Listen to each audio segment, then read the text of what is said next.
Olá, amigos e amigas, sou Luiz Horácio, escritor e poeta, e tenho mais um recado importante para vocês. Antes, eu gostaria de pedir que vocês compartilhem o meu canal, inscrevam-se, não custa nada, ative o sininho para receber novos vídeos, dê aquele like caprichado, aquele joinha, por favor, me ajudem a manter o canal vivo e forte, informativo e recreativo. Lembrando também que neste canal eu tenho 7 playlists, quais sejam como ser criativo, como ser romântico, como fazer sucesso e ser feliz, projetos de lei que o Brasil precisa, se eu fosse presidente, educação e cidadania, experiências de vida.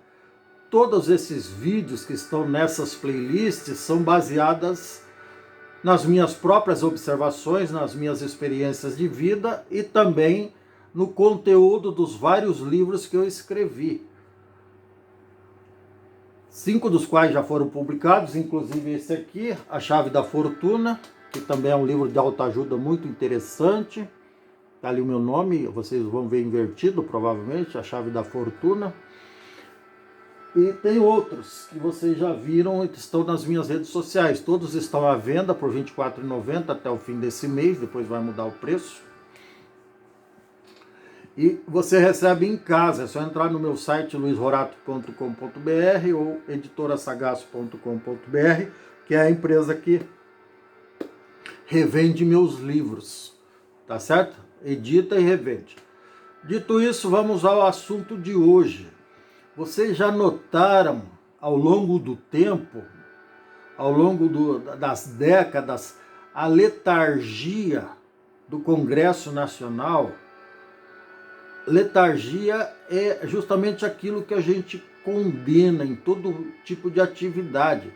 É falta de proatividade, falta de comprometimento, falta de responsabilidade com a coisa pública, com o interesse público.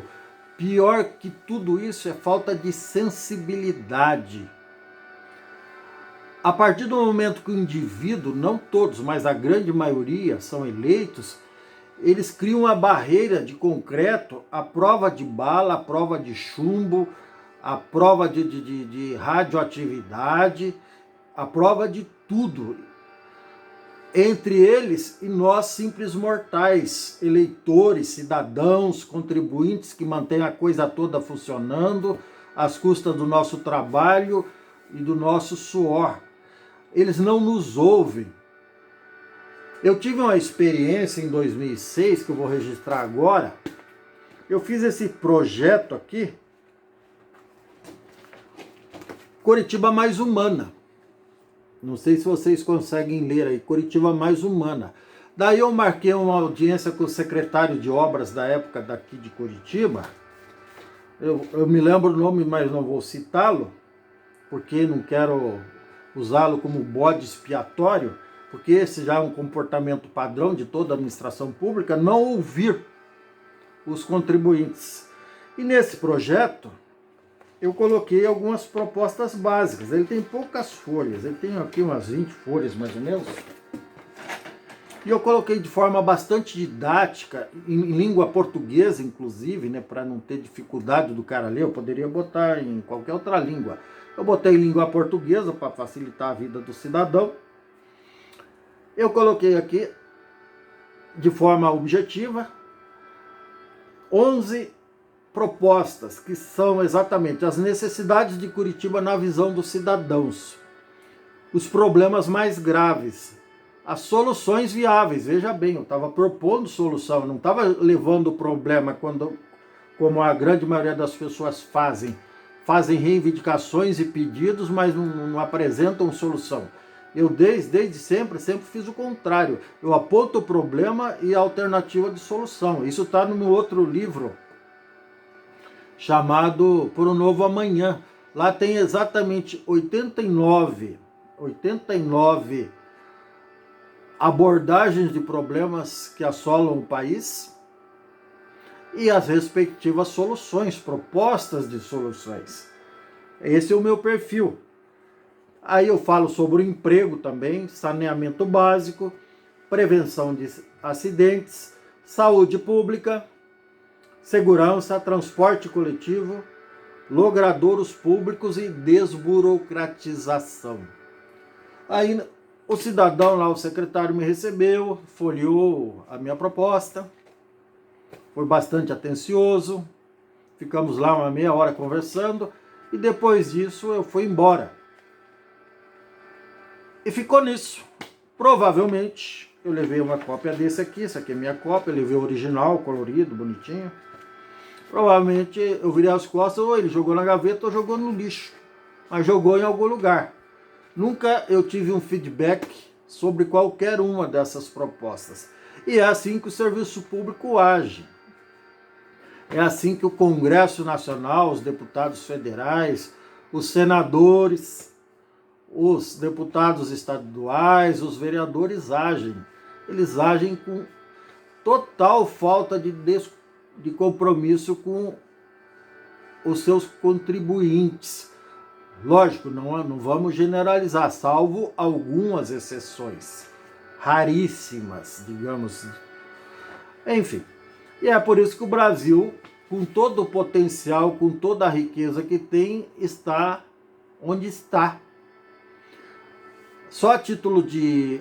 O Brasil, assim, para resumir, em todos os rankings positivos, que é pesquisado lá anualmente entre 100, 150, 200 países mundo afora, ele fica nos últimos lugares quando a coisa é boa.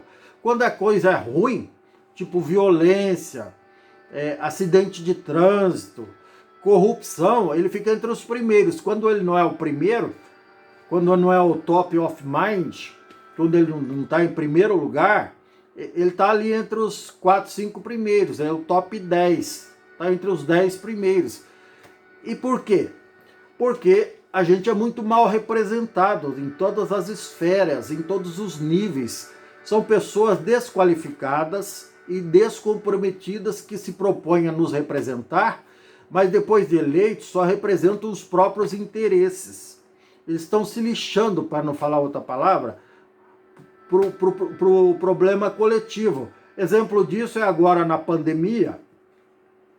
O Brasil tem 2,7% da população mundial, só que tem mais de 10% dos contaminados e mortos pela Covid-19, pelo coronavírus, justamente porque de norte a sul do país, em Brasília ou em qualquer estado, não existe um comprometimento sério com o interesse público.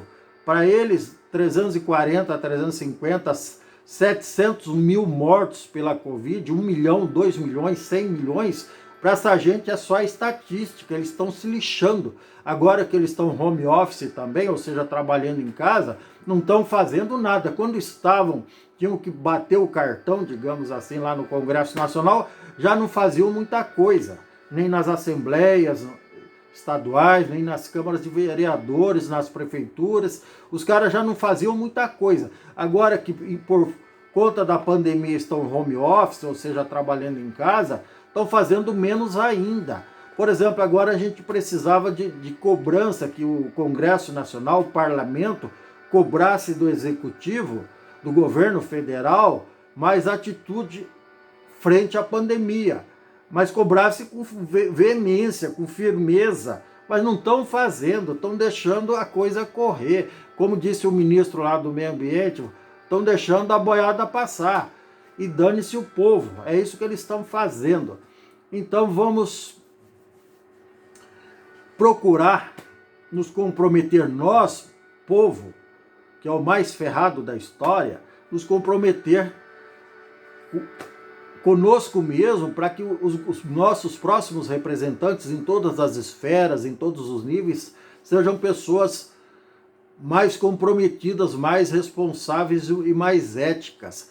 E eu vou dar uma sugestão bem simples para resolver isso. Não vamos reeleger ninguém dessa gente que está lá.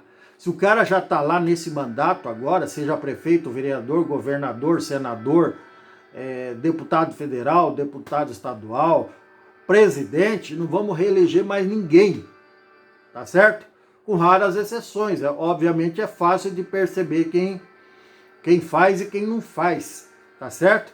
e quem faz o contrário do que deveria fazer. Por exemplo, só a título de ilustração, o atual ministro do Meio Ambiente do governo federal, ele está louco exigindo que a Polícia Federal libere madeira, centenas de metros, milhares de metros cúbicos de madeira que foram apreendidas pela Polícia Federal, que é fruto de desmatamento ilegal. Ele quer que seja liberado para os caras lá. Quer dizer, ele está protegendo, não digo bandido, mas empresas que não fizeram a coisa certa para fazer o desmatamento. Mas na realidade, e grande maioria, é bandido mesmo. Enfim. Então, esse tipo de gente não merece nenhum tipo de consideração e respeito da nossa parte. Muito pelo contrário, tá certo? É isso. Um abraço. Até mais.